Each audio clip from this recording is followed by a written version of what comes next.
어떻게 살 것인가라는 제목으로 하나님 말씀 증거하도록 하겠습니다. 예수님께서 이제 분위기가 확 바뀌어 버렸습니다. 12장까지는 이제 군중 속에 있었는데 이제는 제자들 속으로 들어옵니다. 이제는 다수에서 소수로 집중하고, 또 이제까지는 공개적인 사역이었습니다. 근데 비공개입니다. 다락방에서 마지막 지금 이 성만찬하고 세족식하고, 그 다음에 우리 이전에 살폈죠.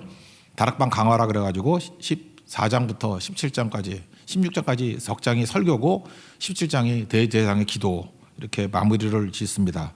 마지막 시간을 보내는 것입니다. 근데 오늘 이 세 파트, 먼저 1절에서 예수님의 모습을 통해서 잘 사는 게 뭐냐, 이걸 깨닫게 되고, 어떻게 살 것인가 우리 고민스럽잖아요. 예수님 삶을 통해서 잘 사는 게 뭐냐, 죽음 앞에서 어떻게 서 있어야 되느냐, 그걸 보여주고, 두 번째로 그 제자들에게 주시는 말씀들, 세족식을 통해 가지고 알 수 있는 건 뭐냐, 구체적인 적용입니다. 이 어둠 속에 있는 세상에서 우리가 승리하며 사는 길이 이렇게 섬기고 사는 것이다. 이게 세상을 이기는 사실 십자가의 삶이고 원동력이다. 그걸 보여주고, 마지막 베드로와의 대화를 통해서는 원리, 이 원리를 쭉 보여주고 있습니다. 그래서 어떻게 살아야 될지 이 세 파트를 통해서 정리를 해 주시는 것 같습니다. 이게 잘 정리돼서 우리도 가치 있는 인생을 사는 믿음의 종 되기를 바랍니다. 먼저 잘 사는 길인데 예수님 모습을 통해서 1절에서 알 수 있습니다. 그러니까 죽음 앞에서의 자세죠. 1절 다 같이 읽겠습니다. 시작. 6월절 전에 예수께서 자기가 세상을 떠나 아버지께로 돌아가실 때가 이른 줄 아시고 세상에 있는 자기 사람들을 사랑하시되 끝까지 사랑하시니라. 우리도 잘 살고 싶죠. 어떻게 하면 잘 사느냐? 첫째는 때를 알아야 돼요. 이 때가 언제인지를 잘 알아야 된다는 것입니다. 예수님 보십시오. 자기가 세상을 떠날 때임을 아시고, 그러니까 지혜로운 사람의 특징이 뭐냐면 때를 알아요. 지금이 일할 때인지 물러서야 될 때인지, 전도 3장에 나오잖아요.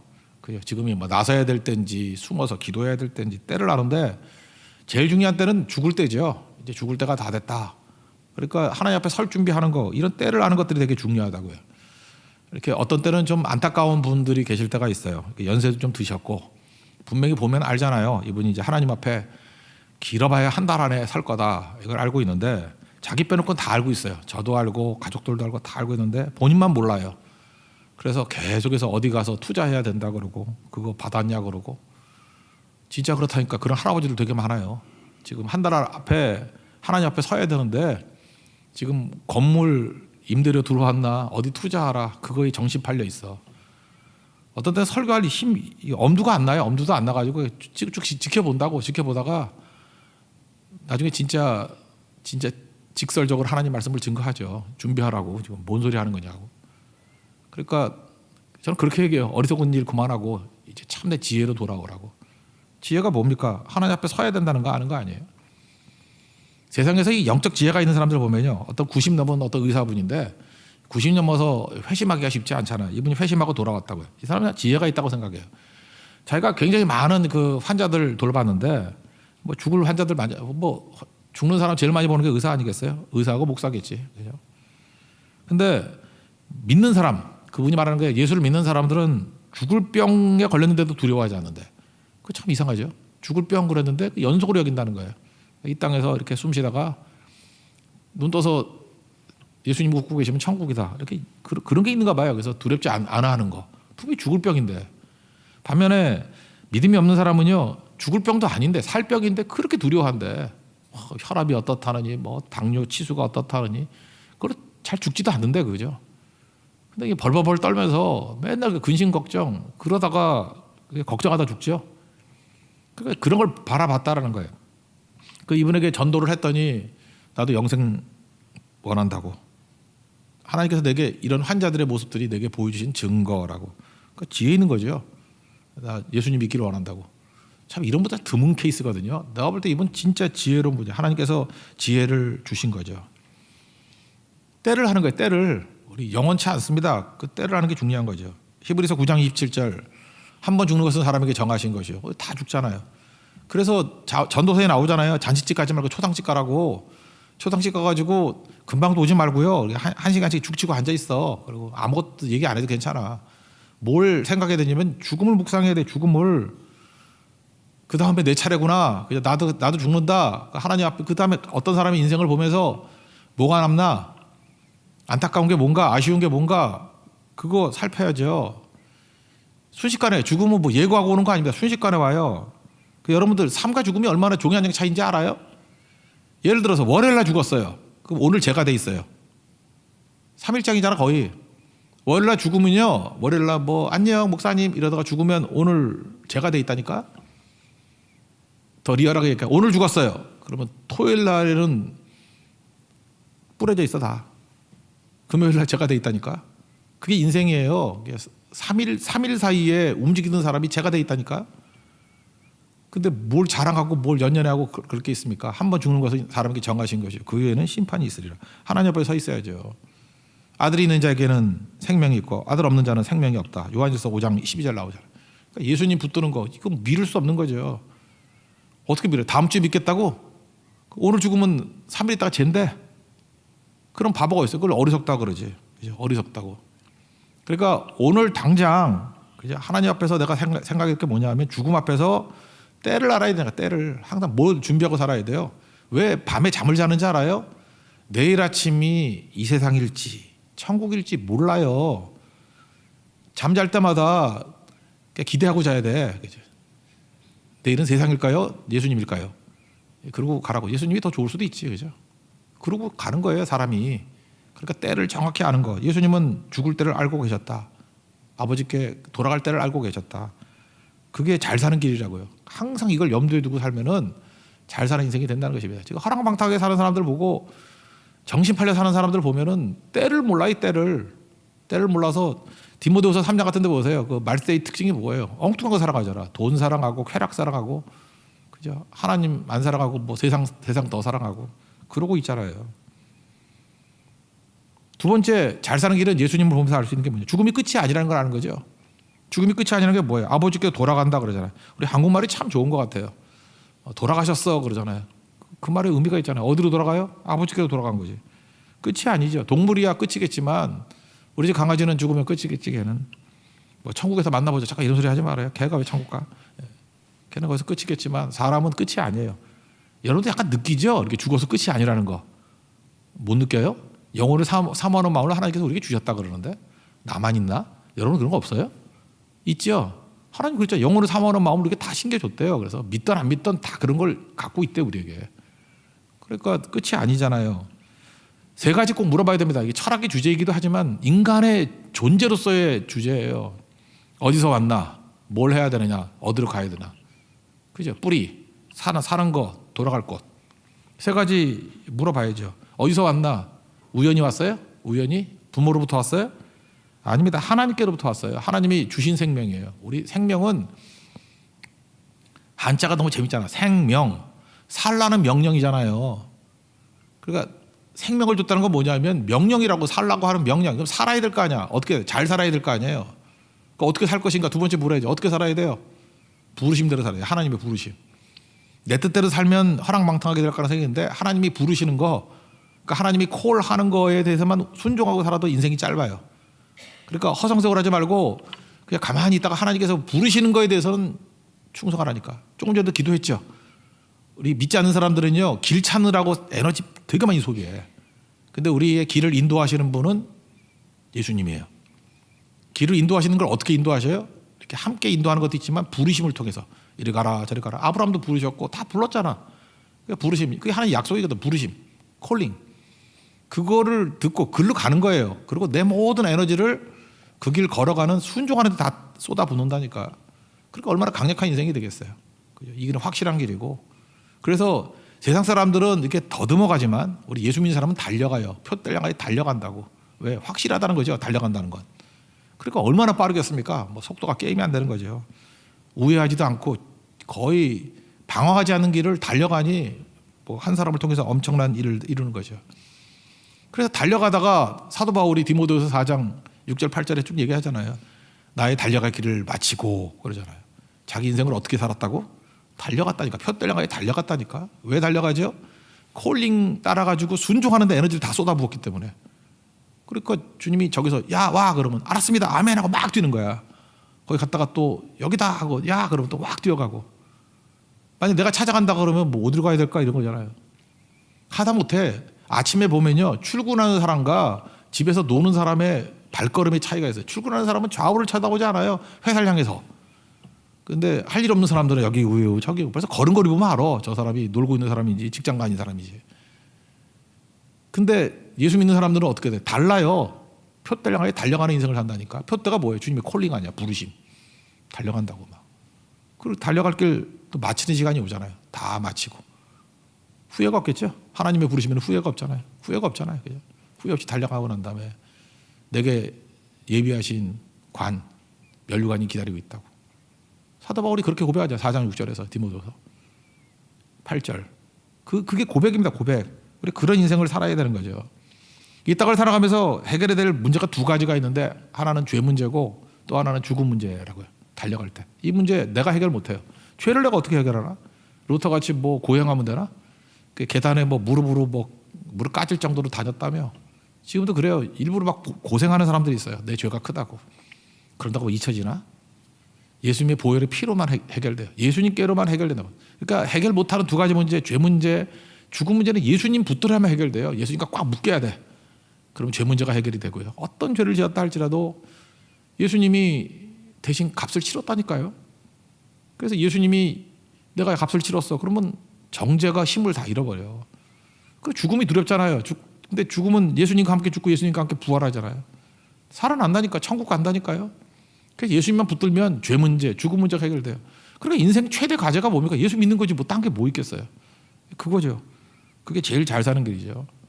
그러니까 예수님이 잘 사는 길, 이거죠. 때를 아는 거, 죽을 때를 아는 거, 살 때를 아는 거, 그 다음에 죽음이 끝이 아니라는 거. 그게 잘 사는 길이라고. 그래야 이 세상에서 달려갈 수 있지. 그리고 마지막 세 번째로 예수님께서 끝까지 했던 일, 이 땅에서 했던 일이죠. 끝까지 사랑하셨다. 그거 아니에요? 사랑했다. 세상에 있는 자기 사람을 끝까지 사랑했다. 그러죠. 호세아서 뭐 얼마 전에 예수님의 사랑 그거 다 배웠잖아요. 호세아서 마지막 14장에 보니까 사랑이죠. 그 뭐 대화 나눴다 그랬죠. 하나님이 너 사랑했다 그랬더니 언제 사랑했어요? 그랬더니 사랑의 내용이 뭐예요? 선택 아니에요? 하나님이 우리를 선택한 게 사랑한 거 아니에요? 난 그렇게 생각해요. 수요일인데 제가 누누이 얘기하잖아요. 예수님이 언제 오실 건가? 제 추측인데 비 오는 수요일에 오실 것 같아요. 제일 교회 오기 싫을 때거든. 비 오는 수요일 뭐 그런 거. 그때 진짜 여기 추적추적 오기도 싫고 그래요. 근데 그때 여러분 선택받아서 지금 예배 온 거 아니에요? 여러분 자기 발로 왔다고 생각하십니까? 선택받은 거 아니에요. 선택받은 게 사랑이라니까. 아무나 선택하나? 선택이 사랑이지. 선택이.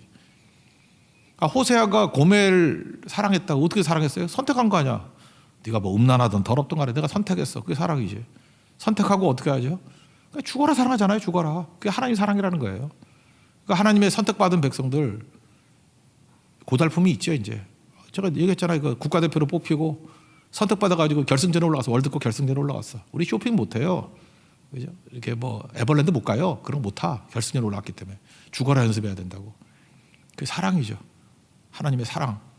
사랑 받으면 딴 거 못 한다고. 사랑이 깊어지면 조금 전에 얘기했잖아요. 사랑이라는 게 뭐냐면 언제 사랑이 깊어지냐면 하나님께서도 그래요. 하나님 사랑도 그래요. 우리 사랑도 그래요. 똑같은 거라고. 예수 믿는다고 100% 만족 있는 거 아니에요. 고단해요 인생. 고단하고 힘들고 그래요. 근데 다른 대안을 찾지 않는 거예요. 다른 걸로 채울 수 없는 게 사랑 아니에요. 그래서 힘들어. 마음이 힘들어. 그리고 괴롭고 답답하고 그래요. 그러면 우리는 세상을 살면서 가짜들을 많이 배우거든.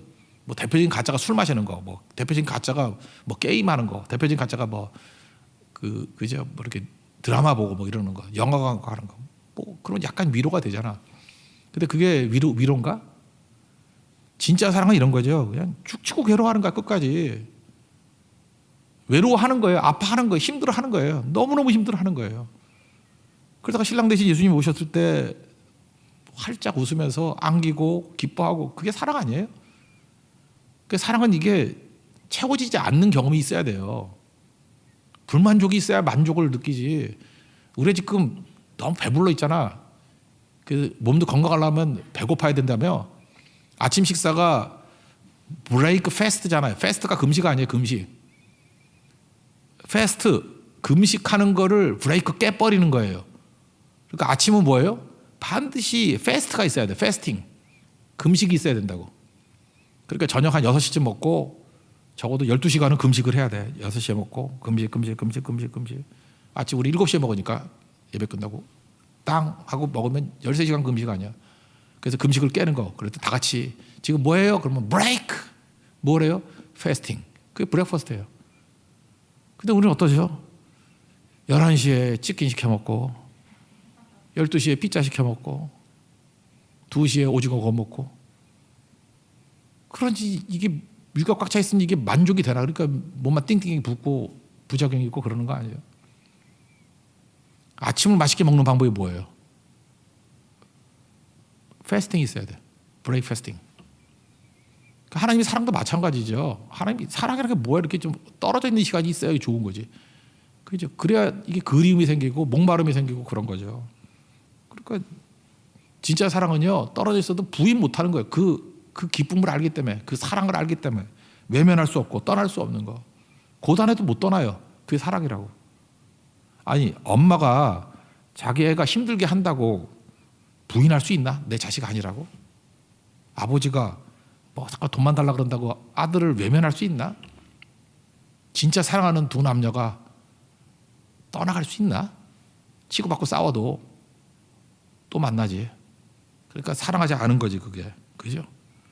그래서 사랑은 로맨스가 아니에요. 잠깐 로맨틱하게 접근하면 곤란해요. 사랑은 감정, 열정 그런 거 아니고 약속이잖아, 약속.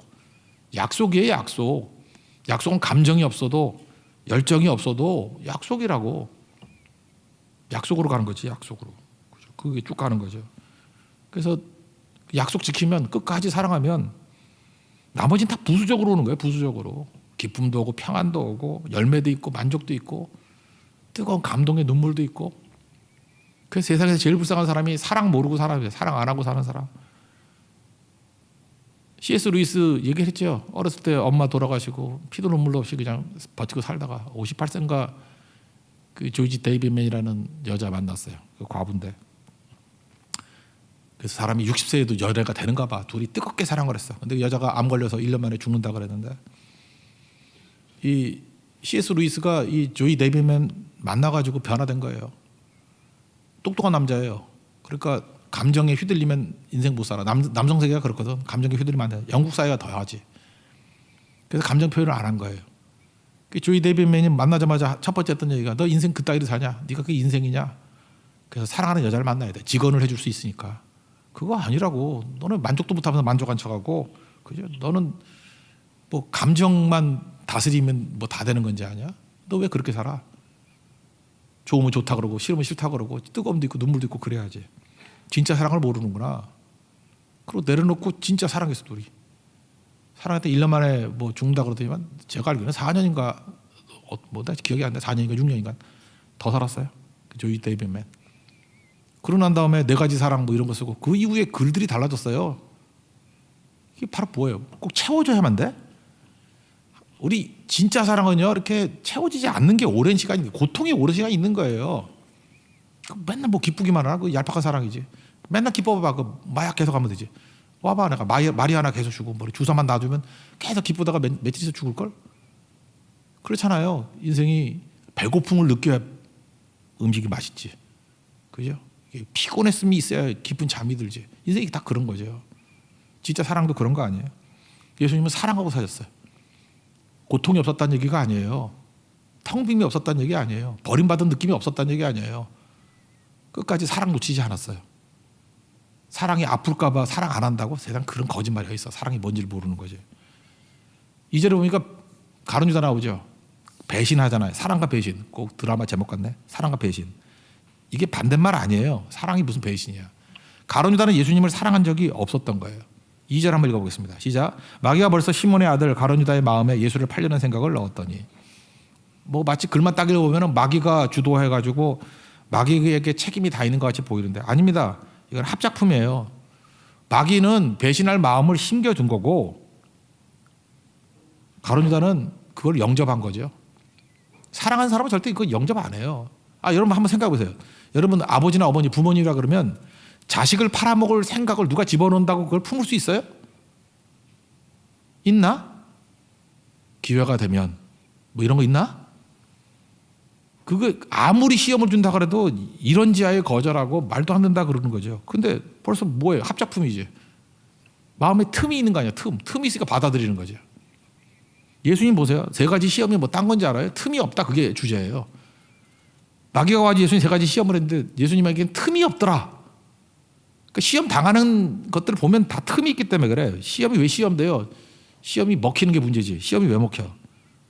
돌로 떡 만들어 먹어라. 그때 뭐라 그래요? 떡으로 사냐? 말씀으로 살지?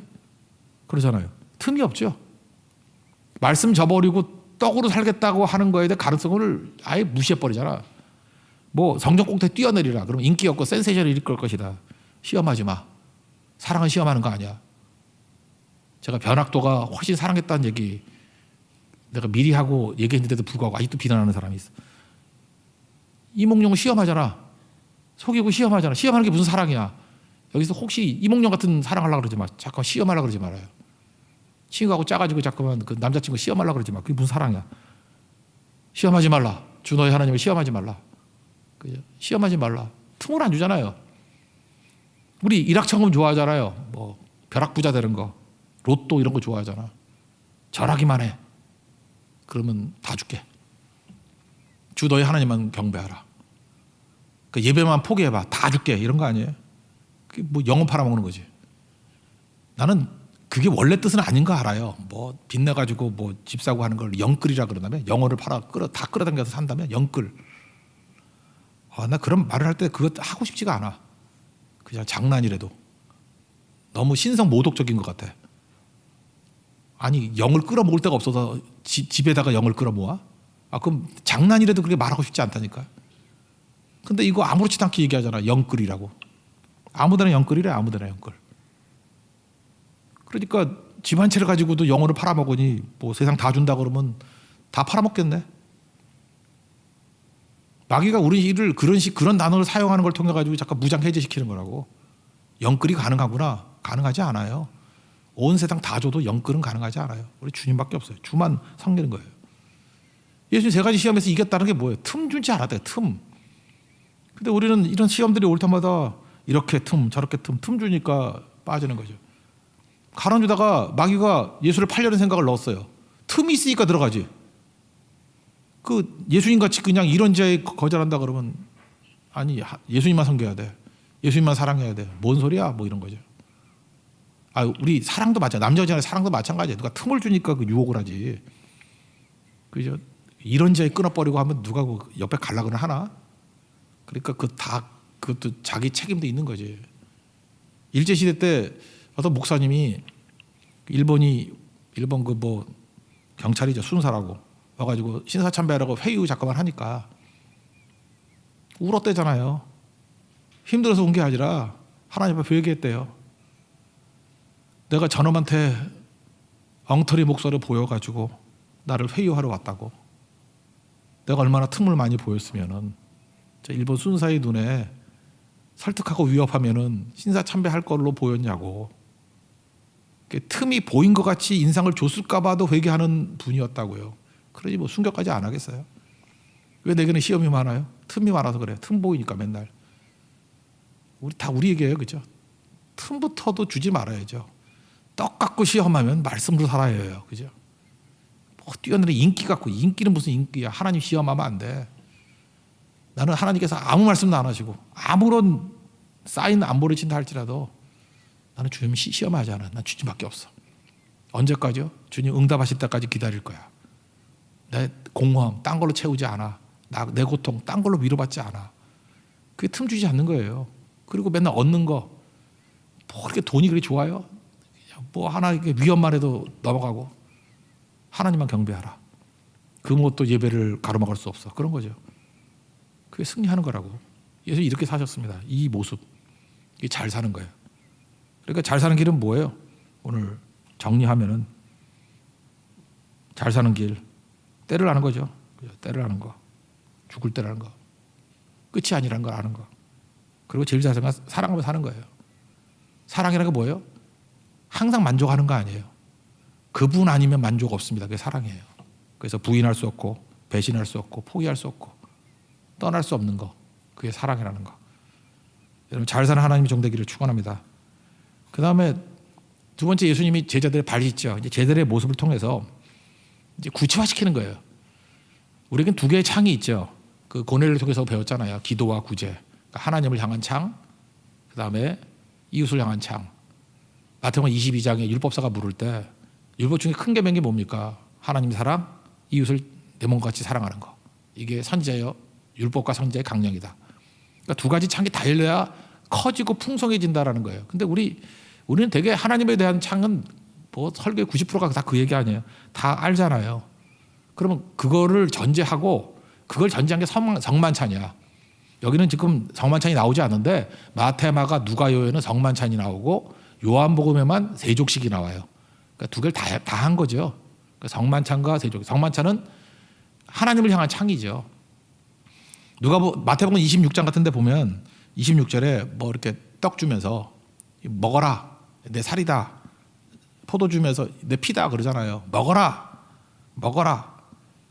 이 먹어라가 중요한 거예요. 먹어라. 예수님과 하나 되라 그런 뜻이죠. 먹어라. 하나 되라.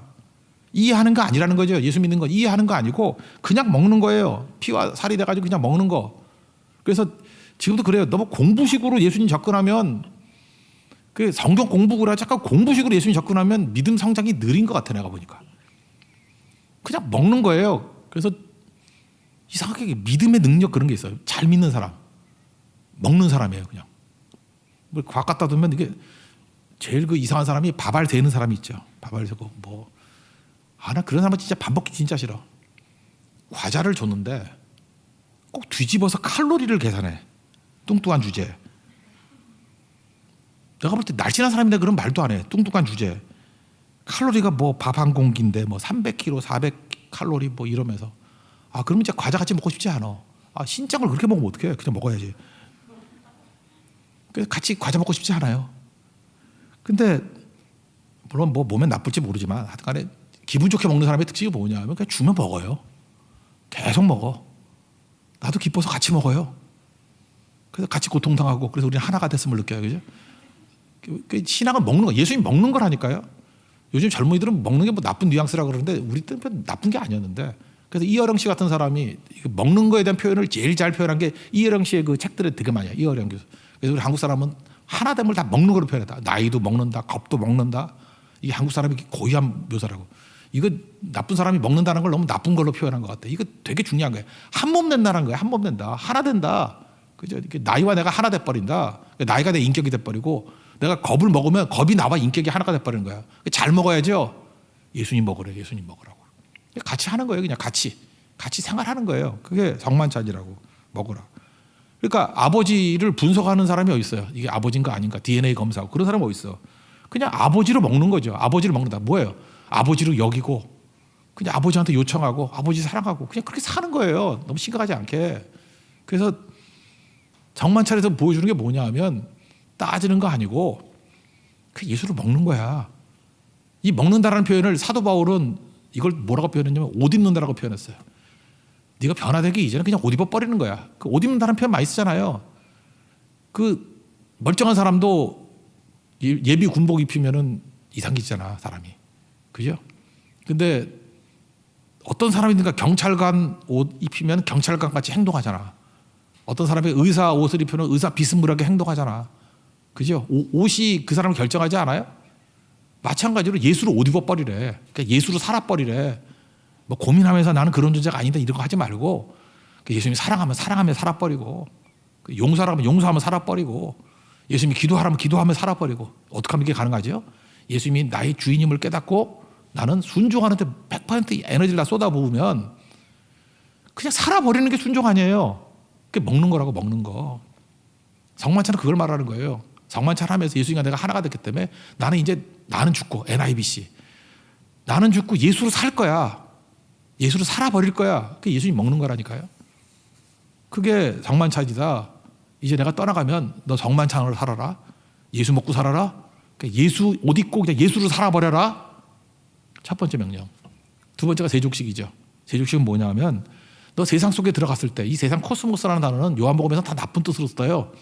이 어둠의 세력이 지배하는 세상 속에 내가 너를 두고 가는데 이 어둠 속에 들어가서 내가 여기 많이 나는 이미지가 빛이잖아요. 빛으로 승리하는 길이 뭔지 아니? 섬기는 거야. 세상 원리는 높아지려고 그러고 지배하려고 그러는데 너희들은 섬기는 거야. 섬기는 게 제일 밑바닥으로 섬기면 어떤 일이 벌어지느냐? 뒤집어져. 다 뒤집어지고 사람이 변화가 되고 거기서 능력이 나타나고 거기서 성만찬에서 느꼈던 그런 풍성함 섬기는 데서 똑같이 느껴지게 될 거예요. 섬긴다는 게 뭐예요? 짐진다는 거예요. 아모스의 이름이 뭐라 그랬죠? 짐지는 자. 아모스의 이름 뜻이 짐꾼. 수고하고 짐진 자들아. 수고는 내가 해야 될 일. 짐은 뭐예요? 하지 않아도 될 일. 하지 않아도 될 일까지도 기꺼이 하는 거. 이걸 뭐라 해요? 사명, 십자가. 이거 짊어지고 가봐. 세상 뒤집혀. 그러니까 우리는 뭐로 살아요? 성만찬으로 살고 또 뭐로 살아요? 세족하며 사는 거예요. 발 씻으며 사는 거라고. 발 씻는 게 뭐예요? 실력이 뭐라 그랬죠? 하기 싫은 거 하는 거라고. 누구도 하기 싫은 걸 하는 게 실력이라고. 그거 하면 진짜 실력 있는 자로 세상을 뒤집게 될 거야. 그 설명을 하고 있다는 것입니다. 여기 발 씻는 거의 특징들을 보면요. 첫째는 말이 없어요. 예수님 말씀이 없잖아요. 14절 보세요. 저녁 잡수시던 자리에서 일어나 겉옷을 벗고 수건을 가져다가 허리에 두르시고 이에 대에 물을 떠서 제자들의 발을 씻기시고. 말이 있어요, 없어요? 한마디 말이 없어요. 말 없이 그냥 하는 거예요. 이거 뭐죠? 예수님도 먹는 거예요. 그냥 하잖아. 옷 입고 하잖아요. 종이라는 옷 입고 종 노릇 하잖아요.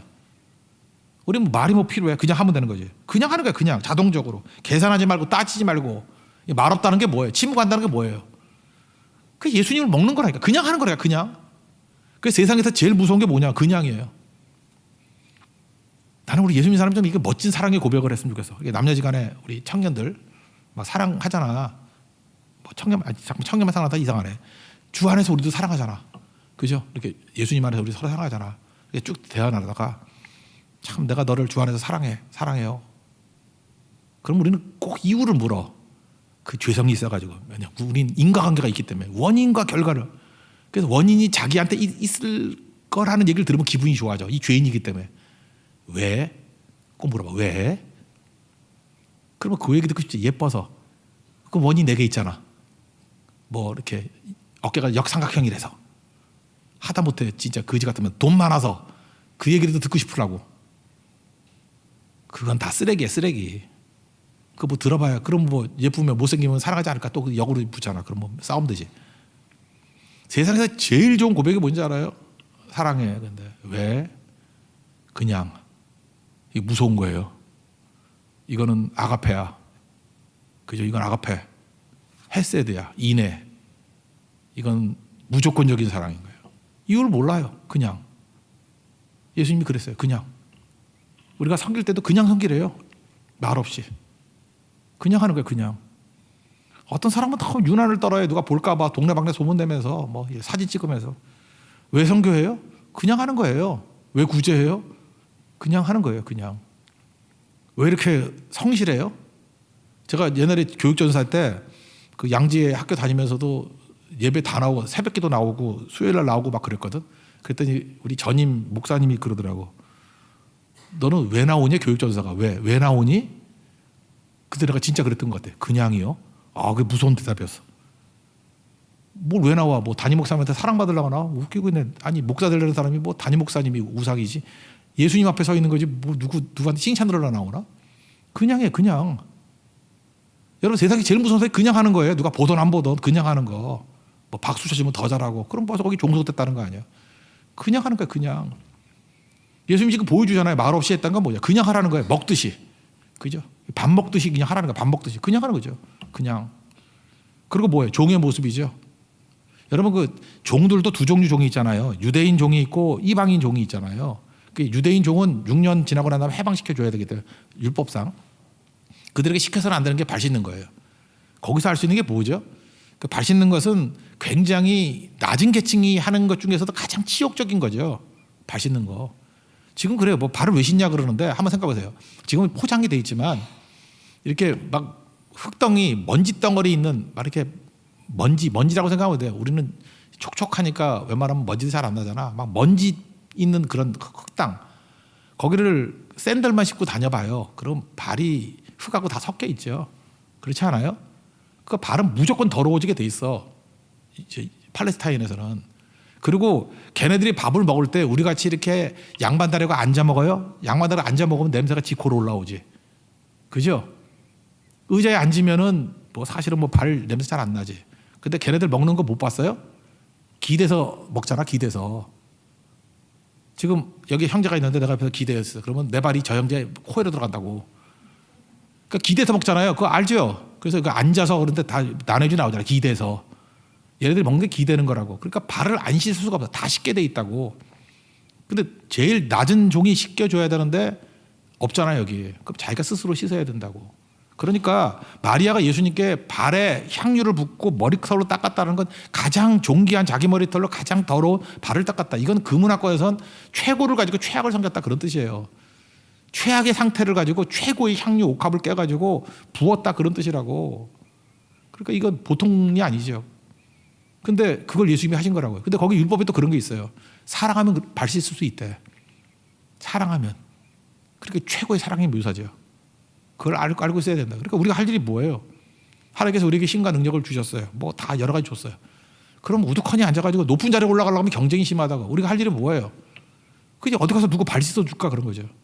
우리 한국 문화권에서 누구 발 씻어주면 좋아도 안 하지. 뭐 여러분들이 내 발 씻어준다고 내가 고마워할 것 같아? 발을 뭐 왜 씻어줘요? 그걸 부끄럽게 간지럽게. 우리 한국 문화권에서 누구 발 씻는 문화가 아니죠. 얘네는 발 씻어주는 게 문화였다니까. 그러니까 우리 식으로 하면 이렇게 누구 하기 싫은 걸 대신해 주는 게 뭘까요? 뭐 청소해 주는 거, 대표적인 화장실 청소해 주는 거, 뭐 이런 거, 쓰레기 갖다 버려주는 거, 음식물 쓰레기 갖다 버려주는 거, 뭐 그런 거 했다고. 그런 거 하기 싫어하는 거, 그가 제일 부끄러워하는 거. 그 예수님이 힘 가지고 해야 될 일이 뭐냐? 이런 섬기는 모습 가지면 그게 실력이다 그런 얘기 아니에요. 이 땅을 살아갈 때 두 개로 살아. 장만찬 같이 예수님 먹고 살고, 또 하나는 아무리 힘이 크다 할지라도 섬기고 살라. 빌립보서 2장 6절 이하에 보세요. 그 사도 바울이 묘사했잖아요. 하나님의 본체이시지만 다 포기하고 내려와서 인간이 되셨고, 인간 중에서도 죄인이 되셨고, 죽기까지 복종하셨다고. 우리가 할 일은 뭐예요? 자꾸만 낮아지고 섬기면 거기서부터 능력이 나타난다는 거예요. 이 예를 하나 든다 그러면, 잘난 사람들 광주를 가잖아요. 광주를 가면 거기 도로 가운데 최근 도로예요. 2008년인가 이름 바뀌었다 그러는데 그 오방로라고 있어요. 광주 출신인데 아시나요? 오방로. 이 오방로가 목사님 호를 따서 지은 거예요. 목사님 호. 최흥종 목사. 이 최흥종 목사님은 어떤 분이냐? 1966년에 돌아가셨는데 1880 몇 년인가 태어나셔서 하여튼 돌아가신 분이에요. 근데 이분이 원래 깡패였어요. 20대 초반에 깡패. 별명이 망치야. 그래서 옛날 뭐 드라마 같은 데 보면 광주 망치 나와. 이분이에요. 그 망치. 최흥종 목사. 그죠? 망치. 그러니까 왜 망치겠어요? 주먹이 망치 같다는 거야. 얼마나 센지. 망치. 그 옛날에 뭐 그 깡패 영화 봤던데 보면 나오던데 망치라고. 광주 망치. 이분이라고. 망치. 그러다가 유진 벨이라는 선교사 만나가지고 유진 벨이 했던 일이 나병 환자, 결핵 환자 이거 하잖아요. 그 유진 벨의 4대 손일 거예요. 스티브 린턴이라고. 뭐 무슨 박사던데. 제가 이분은 한국에서 만난 게 아니라 제가 옛날에 평양 갔을 때 평양에서 만났어. 야, 그때 제가 같이 동행했던 목사님 그래서 소개해 주더라고. 이분이 4대째 한국을 이렇게 섬기고 있는데 한국의 모든 나병 환자의 아버지래요. 나병 환자, 소록도 이거 만드신 분이 그래요. 소록도 뭐 그다음에 결핵 환자. 그래서 북한에 왜 오셨냐 그랬더니 북한에 있는 모든 결핵 환자 이분 손에서 다 고침받는 거예요. 그죠? 스티브 린턴. 그분이 이제 유진 벨 재단의 지금 회장님이신데 유진 벨이 이때 있었던 거예요. 그죠? 전라도 광주에, 목포에. 근데 24살에 이분 때문에 이제 회심을 했어요.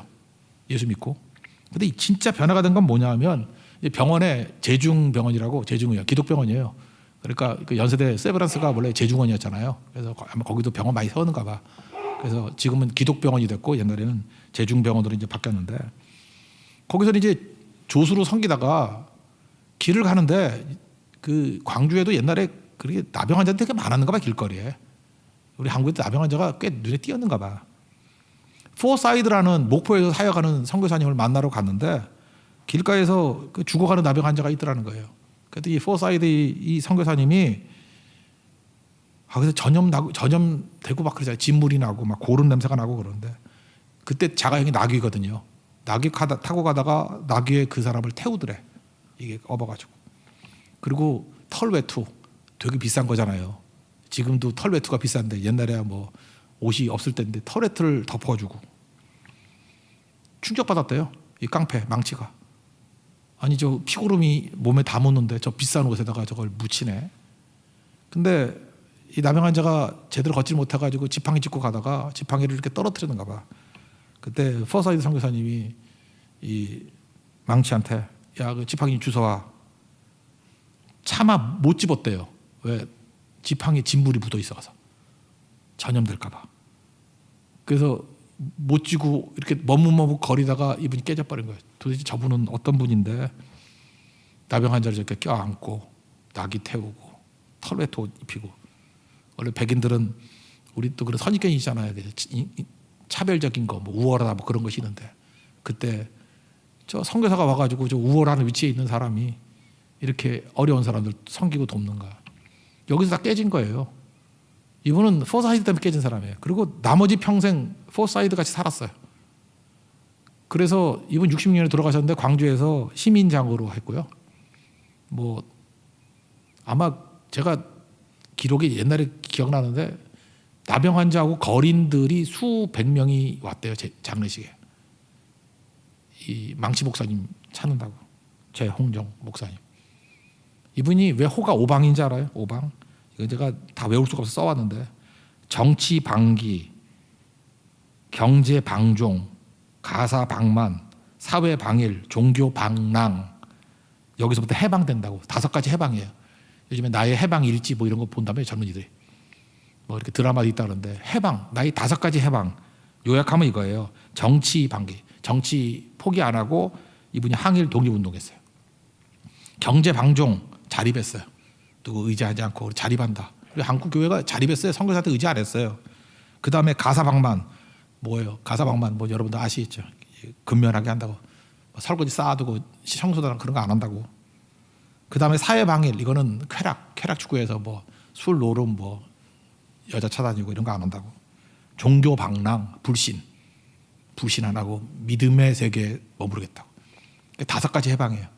이걸 자세히 설명해서 오방이에요. 오방. 호오방 최흥종. 그래서 그거 기린다고 도로도 있대요. 이게 잘 유산이죠. 이 한 사람의 내가 볼 때 포사이드부터 시작되는 거예요. 포사이드 한 사람부터 시작해가지고 이 망치 목사님까지 이게 그 사회를 뒤집고 영향 미치고 뭐 그런 거 아니겠습니까? 이게 더 훨씬 더 중요한 거죠. 하나님 앞에 이 모습 가져야 된다는 것입니다. 그래서 구체적인 예를 들잖아요. 세상이 어둡다고만 그러지 말고 빛이 된다는 게 뭐냐? 랜턴 들고 다니는 게 빛이 아니라 이제 아시겠죠? 어둠 속에 빛이 된다는 것은 섬기는 거예요. 섬기는 거.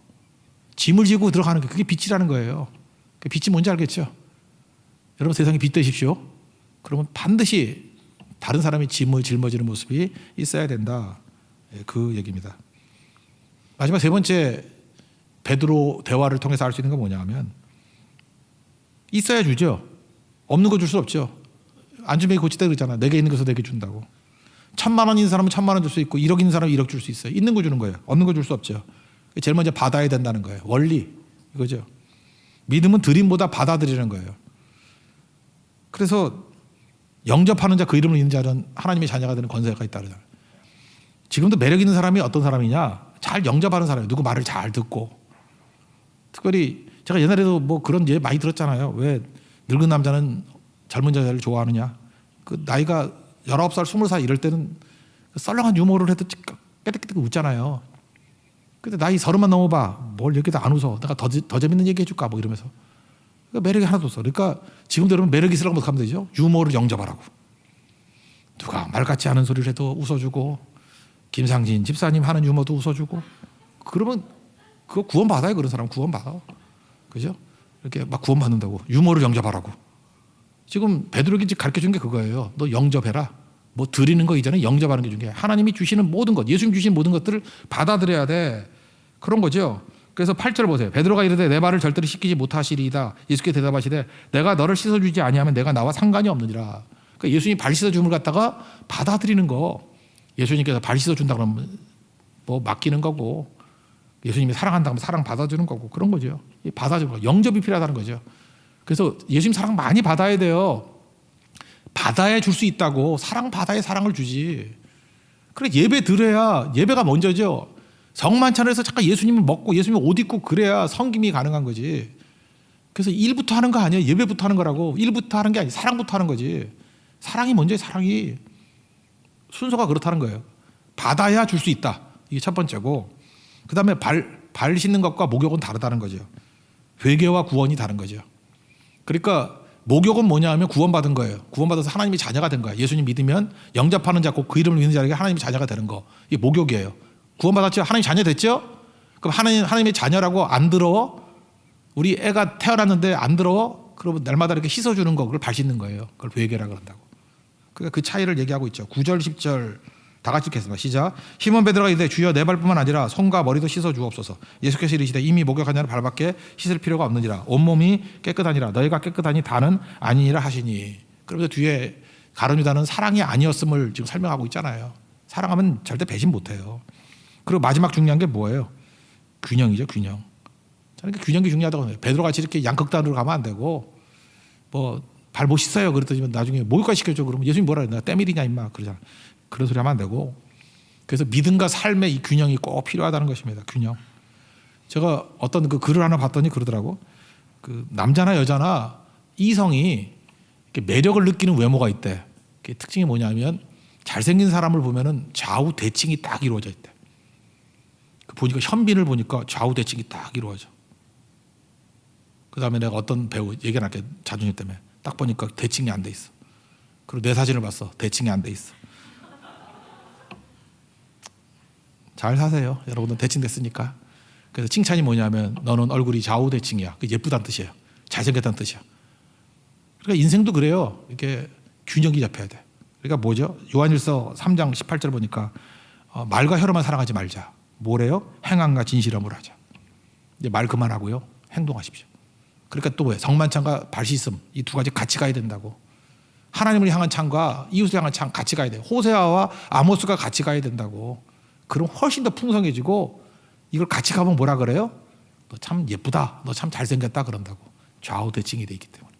한쪽만 있으면은 이상한데 매력이 없어. 우리 매력 있는 사람 됩시다. 그런 길을 걸어가는 하나님의 종 되기를 축원합니다. 자리에서 일어나겠습니다. 표대를 향하여 찬양하겠습니다.